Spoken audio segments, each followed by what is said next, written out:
भोगों की आशा का त्याग करके आपकी कृपा से आपके नाम गुण रूप लीला धाम इसी का चिंतन होता रहे। बड़ा कठिन है भोगों की आशा का त्याग करना। आशा सर्वत्र से हट जाए तो एक क्षण नहीं लगेगा स्वरूप बोध होने में। जो स्वरूप बोध होने में समय लग रहा है, भगवत साक्षात्कार होने में, उसका कारण है आशा। भोगों की आशा, जीने की आशा, मान प्रतिष्ठा की आशा, लोक परलोक की आशा। अगर ये आशा नष्ट हो जाए अभी भगवत साक्षात्कार हो जाए।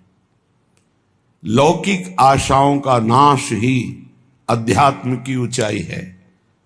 सेवक जी महाराज कह रहे हैं, वेद विद्या पढ़त कर्म धर्मन करत जलप तन कलप की अवधि आनी चारुगति छाण संसार भटकत भ्रमत आस की पास नहीं तोरी जानी सकल स्वार्थ करत रहत जन्मत मरत दुख और सुख के होत मानी छाणी जंजार कैसे न निश्चय धरत एक किन रमत हरिवंश बानी।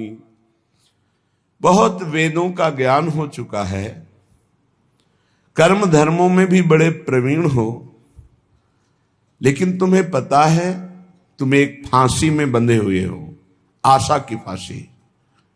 भोगों की आशा, जीने की आशा, धन की आशा, मान प्रतिष्ठा की आशा, आस की पास नहीं तोरी जानी। फिर क्या हुआ?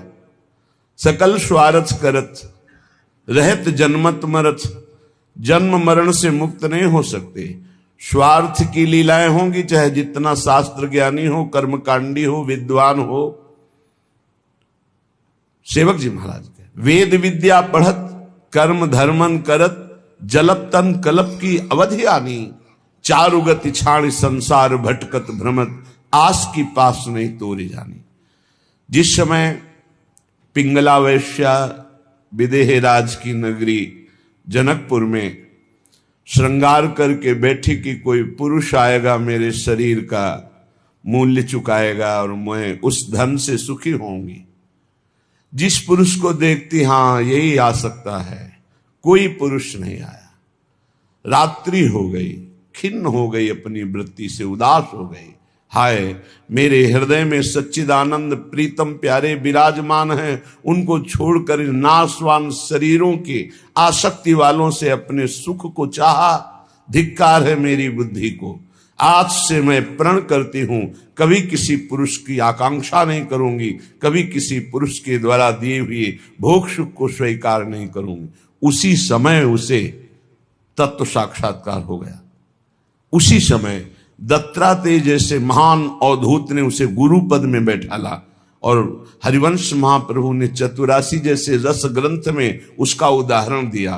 प्रगट पिंगला गायो, पिंगला का नाम लिया। एक क्षण में स्थिति प्राप्त हो गई तितिक्षु ब्राह्मण की। एकादश स्कंद में पढ़ना, जिस समय सबकी आशा काटी उसी समय तत्वबोध हो गया। सारी साधना है आशा का नाश करने के लिए। आशा ही परमम दुखम नैराश्यम परमम सुखम। पर कोई बहादुर गुरु कृपा पात्र ही इस फांसी को काट पाता है, नहीं भोगों की आशा में बहुत लंबा समय जीता रहता है। ये भोग चुका हूं, ये भोग लूं, ये भोग लूंगा, ऐसी आशा लोक लोकांतर की, पद प्रतिष्ठा की, धन मान आदि की, ये बहुत बहुत बड़ी बाधा है और इसे कोई समझ नहीं पाता है, समझते हुए भी नहीं समझता। अगर इस आशा की फांसी को काट दे, जाहि न चाहिए कबहु कछु, तो तुमसन सहज सने तो बसहु निरंतर तासुर सो राउर निजगे। उसी समय भगवान का प्रकाश हृदय में हो जाए। भगवान के हृदय में रहते हुए भी हम दर्शन क्यों नहीं कर पाते? उसका कारण है इच्छा, वासना, आशा। इसका त्याग हो जाए, अभी भगवत साक्षात्कार हो जाए। साधना हो रही आशा पूर्ति की नहीं, आशा त्याग की। त्यागात् शांतिरंतरम, त्याग से तत्काल शांति प्राप्त होती है और शांत मन ही भगवान में निरंतर रमण करता है। तो मन सुमिरन कर तो रहे मधुर मनोहर नित्य, नाम रूप गुण को सकल तज के भोग अनित्य। नाशवान भोगों की आशा का त्याग करके हे प्रिया प्रीतम, हे राधा माधव, निरंतर आपके नाम रूप गुण लीला धाम का ही गायन श्रवण मनन चिंतन करता रहूं। जय श्री राधा जयति जय, जय माधव घनश्याम, जयति समर्पण में विमल प्रेम नित्य सुख धाम।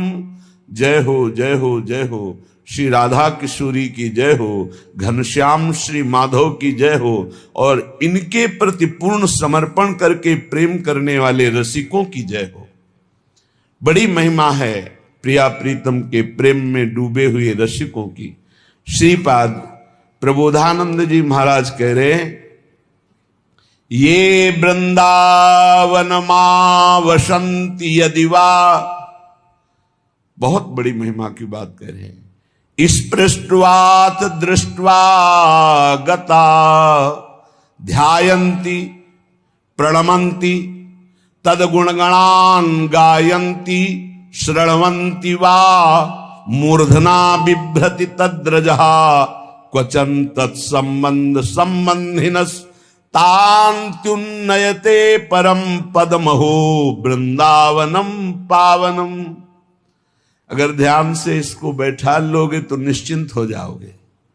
श्रीपाद कह रहे हैं, ये वृंदावन मां वसंती, जो अखंड वृंदावन वास का नियम लिए हुए हैं और जो वृंदावन रस के रसिक हैं, ये वृंदावन मां वसंती, यदि उनका कहीं स्पर्श हो जाए, यदि वह स्पृष्ट्वाथ अथवा दृष्टवा दर्शन करने को मिल जाए, गता ध्यायन्ति या एकांत में बैठकर उन रसिक महापुरुष का ध्यान करने को मिल जाए, या प्रणमंती सामने साष्टांग दंडवत करने को मिल जाए, तदगुण गणान गायन्ति उनकी महिमा का उनका यश गान करने का भाव बन जाए, श्रणवंती या कोई उनकी महिमा गान कर रहा हो रसिक महापुरुष की हम सुन लें, वा मूर्धना विभ्रत या उनकी सी चरण को लेकर मस्तक पर पधराने का, ऐसा न मिले तो उनकी चरण रज लेकर मस्तक पर धारण करने का। श्रीपाद कह रहे, तद्रह क्वचन तत्संबंध संबंधिन, यदि सीधे रसिक महापुरुष का संपर्क ना हो तो उनसे संपर्क करने वाले का स्पर्श हो जाए, दर्शन हो जाए, संभाषण हो जाए, या एकांत में उनका चिंतन हो जाए, तो श्रीपाद कहे परम पदमहो वृंदावनम पावनम। वृंदावन में विराजमान परम पवित्र रसिक महापुरुष का ध्यान, स्पर्श, संभाषण, प्रणाम, उनकी चरण रज, उनका चिंतन यदि हो रहा है तो निश्चित आपको परम पद प्राप्त हो जाएगा। देवर्षि नारद जी ने भी कहा है, मात संगस्तु दुर्लभ हो, बड़ा दुर्लभ है महापुरुषों का संग, पर अगम्यो यदि निर्वाह कर ले जाओ तो अमोघस्य निश्चित भगवत प्राप्ति हो जाएगी। श्री जी संबंध का निर्वाह करती, ये हमारी प्रिय सखी का शरणागत है। बस इस बात से श्री जी महल खवासी दे, अपने श्री चरणों की सेवा अपने महल का वास प्रदान कर देती।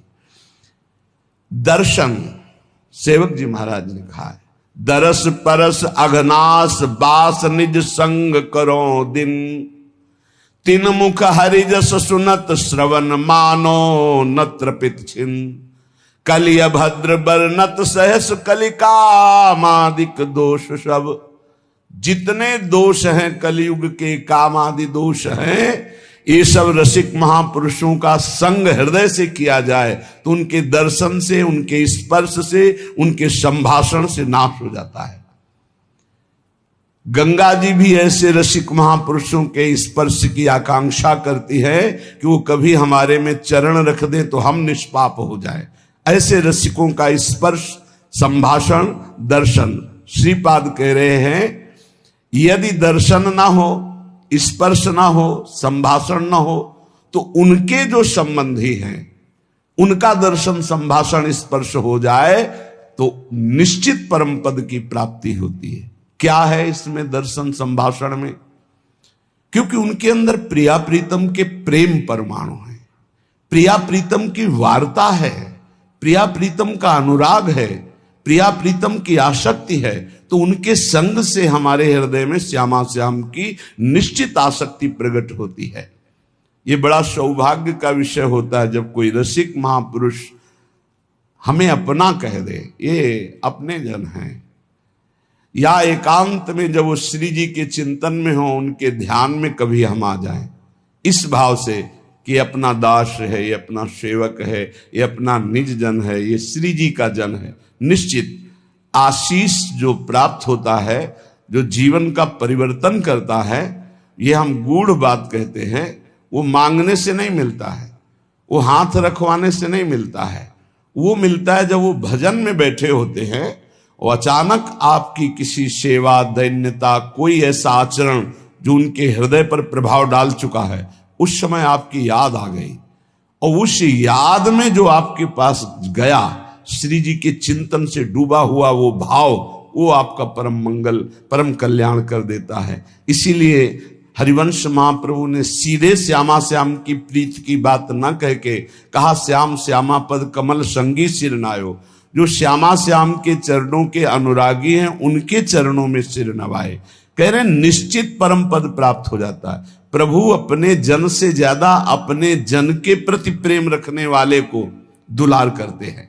सेवक जी महाराज कह रहे, जो हरिवंश उपासक सेवय सदा सेवू ताके चरण विचारी। और जो हरिवंश को धर्म सिखावे, सोई तो मेरे प्रभु ते प्रभु भारी। वो मेरे प्रभु से भी बढ़कर प्रभु है, जो मुझे प्रभु की बात सुनाए। जिनके जाने जानिए युगल चंद सुकुमार, जिनके परिचय कराने से प्रिया प्रीतम से हमारा परिचय हुआ, हम ये जान पाए कि हमारे प्राणाधार जीवनधर राधा माधव श्यामा श्याम, उनको उनसे भी अधिक भाव करके मानना, ये निश्चित परम पद की प्राप्ति का हेतु है। श्रीपाद कह रहे, श्रीमद वृंदावन भुवि महानंद साम्राज्य कंदे, वंदेयम कंचन विरचिता मृत्युवास प्रतिज्ञम। श्री गांधर्वा रसिक तिलकौ स्वेश योग्यम यमेकम, ज्ञात्वा न्योन्यम विमशत इदम कीदृशोन्वेष भाव्यः। ये श्री वृंदावन धाम महाप्रेम का साम्राज्य स्थल है। यहां पर जो ये प्रतिज्ञा कर लेता है, वंदे यम कंचन विरचिता मृत्युवास प्रतिज्ञम, ये स्वर्णिम भूमि जो वृंदावन है, इसमें जो नियम ले लेता है कि मैं मरने तक यहां से बाहर नहीं जाऊंगा, इसके बाद कोई शरीर को क्या करे हमें कोई परवाह नहीं, पर मैं वृंदावन से बाहर नहीं जाऊंगा, इसकी बहुत बड़ी महिमा है। ये बहुत बड़ी लाभ की वृत्ति, अनंत जन्मों की हुई अपराध सब क्षमा हो जाएंगे और निश्चित भगवत प्राप्ति हो जाएगी।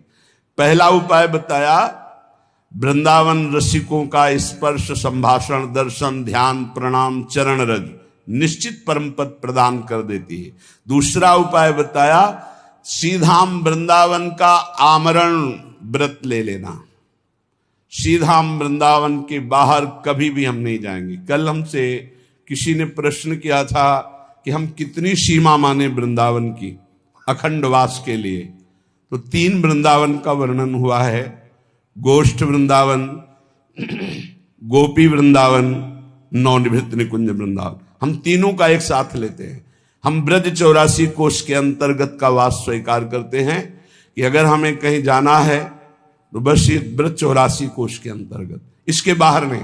हम बरसाना दर्शन, नंदगांव दर्शन, गिरिराज जी दर्शन और मथुरा की भी परिक्रमा होती है, कार्तिक मास में परिक्रमा होती है। श्रीधाम वृंदावन और मथुरा ये सब परम पूज्य है। अगर मथुरा भी जाना पड़े तो ये हमारे ब्रज से कोई दूर नहीं है। परिक्रमा ब्रज 84 कोष के अंतर्गत मथुरा भी आता है। मथुरा से ही कहीं कहीं प्रारंभ होती है। जब परिक्रमा दी थी तो मथुरा से ही होकर आए हुए थे, तो मथुरा भी परिक्रमा के अंतर्गत ही आता है। तो हम जब अखंड वास लेते हैं तो 84 कोष का लेते हैं। इस 84 कोस ब्रजभूमि में हम आ जा सकते हैं। ऐसा इसमें ये भी सुविधा रहती है कि हमें कभी लाडली जी के दर्शन करना हुआ, कभी लालजू के, कभी गिरिराज जी के, तो हम उसमें बंधे नहीं, हम दर्शन कर सकते हैं जाकर। और ब्रज 84 कोस भूमि ये श्री कृष्णमय है। आमरण व्रत ले लेना, पर ये ध्यान रखना, ये व्रत लेने के बाद फिर बाहर मत जाना। कभी कोई ऐसी गुरुजनों की आज्ञा, जैसे हमारे बहुत से साधक आमरण अनशन व्रत लिए वृंदावन का, पर महारानी जी की पोशाक लाने के लिए दिल्ली भी जाते हैं। सुबह जाते हैं, शाम तक सेवा की सामग्री लेके लौट आते हैं। और ये आज से नहीं, ये पुरानी परंपरा चली आ रही। आनंदी माता जो राधा वल्लभ जी के पीछे मंदिर है, लाडली जी की साड़ी के लिए कलकत्ता गई थी और वहां से लाई थी। अपनी प्रियाजू के लिए, अपने गुरुजी के लिए, उनकी सेवा के लिए यदि हमें जाना पड़े तो हम वृंदावन के अंतर्गत ही हैं, हम वृंदावन से बाहर नहीं, क्योंकि उनकी आज्ञा में है, उनकी इच्छा में, उनकी सेवा में, उनकी आज्ञा। अपनी किसी इच्छा या अपनी किसी सेवा के लिए या अपनी किसी दुख निवृत्ति के लिए हम नहीं जाएंगे, पर गुरुजी का आदेश हो जाए तो इसी क्षण जहां वो आदेश कर दे। भगवत ऋषिक जी को गुरुदेव ने उनके आदेश कर दिया, नहीं रहना, चलो जाओ यहां से वृंदावन से बाहर। तो दो काम किए, बाहर के वृंदावन से दूर किया और अंदर वृंदावन प्रकाशित कर दिया। तो गा रहे हमारे उर वृंदावन और माया काल जहां नहीं व्यापे, जहां रसिक सिरमौर हमारे उर वृंदावन और निरंतर प्रिया प्रीतम जहां खेल रहे सब वृंदावन प्रकाशित कर दिया। रे वृंदावन की निष्ठा परिपक्व भाव से स्वीकार करने पर वो कैसा भी जीव क्यों न हो परम पद का अधिकारी हो जाता है। पर इसको बड़ी दृढ़ता से स्वीकार। श्री जी की सेवा के लिए गुरु आज्ञा होने पर वो बात अलग। श्री जी के लिए तो जीवन ही अर्पित है, उनके लिए तो पूरा संकल्प विकल्प सब उन्हीं के लिए है। हम अपना कोई संकल्प नहीं, हमारा शरीर सुख के लिए बाहर जाना नहीं होगा, हमारे रोग हो जाए हम अमुक स्थान जाए ऐसा नहीं होगा। लेकिन यदि श्री जी की सेवा के लिए कि अमुक जगह इत्र मिलेगा, अमुक जगह चंदन मिलेगा, अमुक जगह पोशाक मिलेगी, तो हम जाएंगे। हम श्री जी की सेवा के लिए वो वस्तु लेकर रात्रि यहीं व्यतीत करेंगे आकर के। ऐसा हमारे बहुत से संत भगवान ऐसा करते हैं, क्योंकि नित्य श्री जी का फूल बंगला बनता है, नित्य सेवा सामग्री, तो किन्हीं किन्हीं को जाना पड़ता है और वहां से झूमर है, सेवा की पोशाक है, सामग्री। तो उनका ऐसा नहीं कि वृंदावन का खंडवास स्वीकार नहीं करते। जब कोई साधक यहां से आज्ञा में जाता है तो वो हमारे हृदय में रहता है, जब तक वापस नहीं आता तब तक अखंड चिंतन उसका बना रहता है। कहीं भी बाल बांका न होने पाए, कहीं भी उसका अध्यात्म चिंतन न बिगड़ने पावे, क्योंकि माया नगरी में जा रहा है। हमारी स्वामिनी जी की उस पर दृष्टि रहती है। श्री गांधर्वा रसिक तिलको स्वेशु योग्यम यमेकम। गांधर्वा श्री लाडली जू रसिक तिलक श्री लालजू महाराज, जो वृंदावन का अखंड वास स्वीकार कर लेता है, उसको अपने अनन्य सेवकों की गणना में श्री प्रियालाल लिख लेते हैं।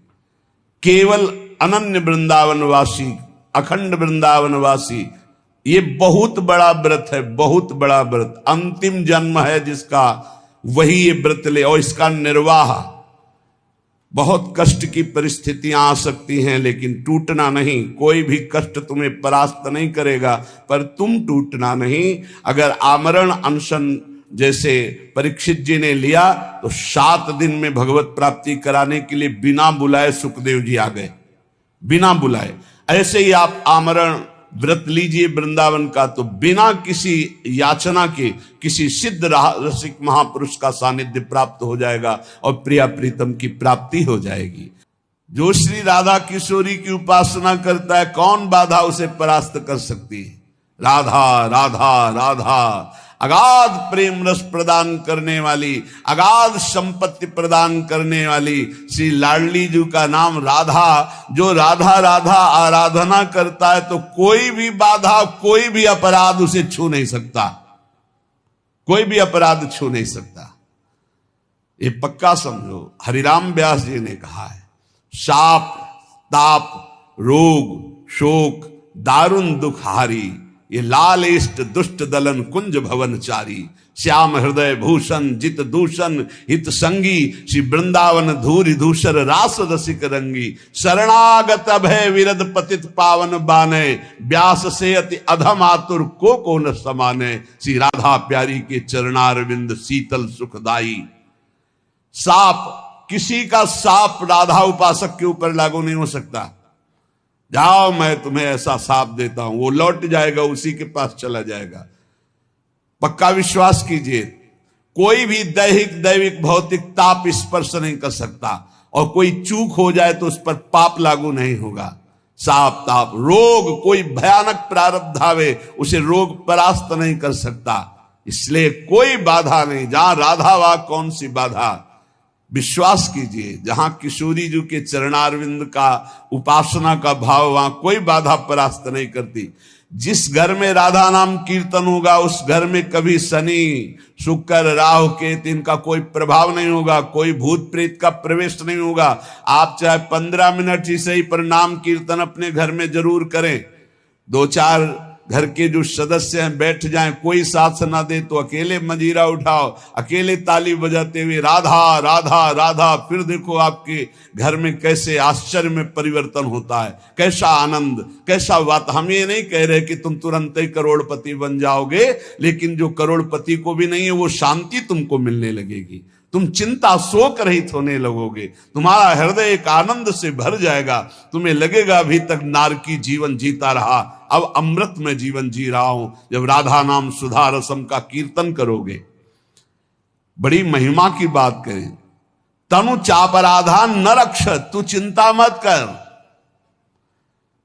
अगर कोई अपराध बन जाता है तो तुम पर लागू ही नहीं होगा, क्योंकि राधा नाम जापक हो, राधा नाम क्षमा कर देगा। कोई अपराध इस पर, इसका मतलब ये बढ़ावा नहीं कि राधा राधा बोलो अपराध करो, ऐसा नहीं। बात यह है कि अगर हमसे कोई चूक हो जाती है तो हमारी स्वामिनी जी का नाम इतना महान है कि वो चूक हमारे ऊपर अपना असर नहीं डाल सकती। हम चूक ना हो ऐसी चेष्टा करें, पर अगर हो जाती है तो कह रहे कि बाधाम सर्वाम स्मर न ही तनुम चापराधान न रक्ष। कोई भी बाधा तुम्हारे स्मरण में नहीं पहुंच सकती, कोई भी बाधा तुम्हारे जीवन में नहीं आ सकती। यदि नाम जब बाधाएं आएंगी पर वो सब मंगलमय हो जाएंगी। कोई भी अपराध तुम पर लागू नहीं होगा, क्योंकि तुम राधा नाम जापक हो। किशोरी जी का ऐसा प्रताप है। मां याहारतः क्वचिदपि विनाधाम राधा रसांधम, मां धावाग्यो क्वचिदशुभम धाम वृंदावनम ही। राधा रसोन्मत्त उपासक यही चाहेगा कि मुझे वृंदावन का वास मिले। उसका हृदय हर क्षण यही सोचेगा अपनी प्यारी जू प्यारे जू की लीला स्थली में वास हो, रोज सत्संग सुनने को मिले, रोज भगवान नाम कीर्तन बैठकर वृंदावन की भूमि में करूं। इसलिए मेरी दौड़ भाग बंद हो, लाडली जू ऐसी कृपा करो कि कभी ऐसा सुलभ हो जाए कि मैं वृंदावन वास करूं। चलो आजीवन नहीं तो कुछ कुछ दिन वास करके फिर चला जाऊं। ये बड़ा सौभाग्य का विषय होता है कि 2 महीने में आप आए, 2 दिन रुके, फिर चले गए, फिर 4 दिन रुके, फिर चले गए। आप देखना इसका रंग चढ़ेगा आपके ऊपर। श्रीधाम वृंदावन का आश्रय, श्रीधाम वृंदावन का वास, वृंदावन के रसिकों का संग, राधा नाम का जप और प्रिया प्रीतम की उपासना, इससे बढ़कर त्रिभुवन में कुछ नहीं है। पर ये उपासना तभी रंग लाती है जब रसिकों का संग मिल जाए। बिना रसिकों के संग के ये रंग ही नहीं चढ़ता, ये समझ में ही नहीं आता है। बहुत ज्ञान विज्ञान की बातें बघारते रहते हैं, पर आशाएं अंदर से नहीं जाती, भोग इच्छा अंदर से नहीं जाती। इसीलिए न तत्वबोध होता है, न भगवत प्रेम होता है। श्री भगवत ऋषिक जी महाराज कह रहे हैं, उपासक प्रायः माया के आकर्षण में दौड़ने लगता है। इच्छा तो है भगवान की प्राप्ति हो जाए, झंझट खत्म हो, लेकिन वासना इतनी प्रबल है कि वो उपासना में रत न रह करके वो भोगों की तरफ ले जाती है। कह रहे हैं कि माया को सब जग भजे, माधव भजे न कोय, और जो कदापि माधव भजे तो माया चेरी होए। माया चेरी होए रहाय चरणन लपटानी, ज्यो मलयज के संग सहज सौरभ सुखदानी। भगवत रसिक अनन्य होए सतगुरु की दाया, तो माधव से मन लगे मोह छूटे मद माया। अगर गुरुदेव की कृपा हो जाए तो माया से मन हट जाए, अहंकार से मन हट जाए, नहीं ये कर्ता भोक्ता भाव में माया के पीछे लगा हुआ है। संसार के जितने भी हैं जीव, ये सब माया के वशवर्ती हैं, माया के अधीन हैं। और जो उपासना में लगते हैं तो भी उपासना हरि की करते हैं, ये हुई साधना, और साध्य बना लेते हैं माया का। बहुत बहुत स्पष्ट बात है। यद्यपि साधना हरि की, उसमें जो हमारे पास विषय सामग्री है उसे साधना का एक अंग बना लेते हैं और साध्य बनाते हैं भगवत प्रेम को, भगवत साक्षात्कार को, तब तो उपासना सही बनी। लेकिन उपासना हरि की, जैसे लीला गायन है, नाम कीर्तन है, भगवत आराधना है, लेकिन साध्य हम मान लेते हैं माया को। ये धन मिल जाए, ये मकान बन जाए, ये भोग सामग्री मिल जाए, तो बोले माया कभी पकड़ में नहीं आएगी। ये मायापति के भजन में जब तक चित्त नहीं लगाओगे तो माया पकड़ में नहीं आएगी। जहां मायापति माधव का भजन शुरू किया तो माया तुम्हारे चरणों की चेरी हो जाएगी।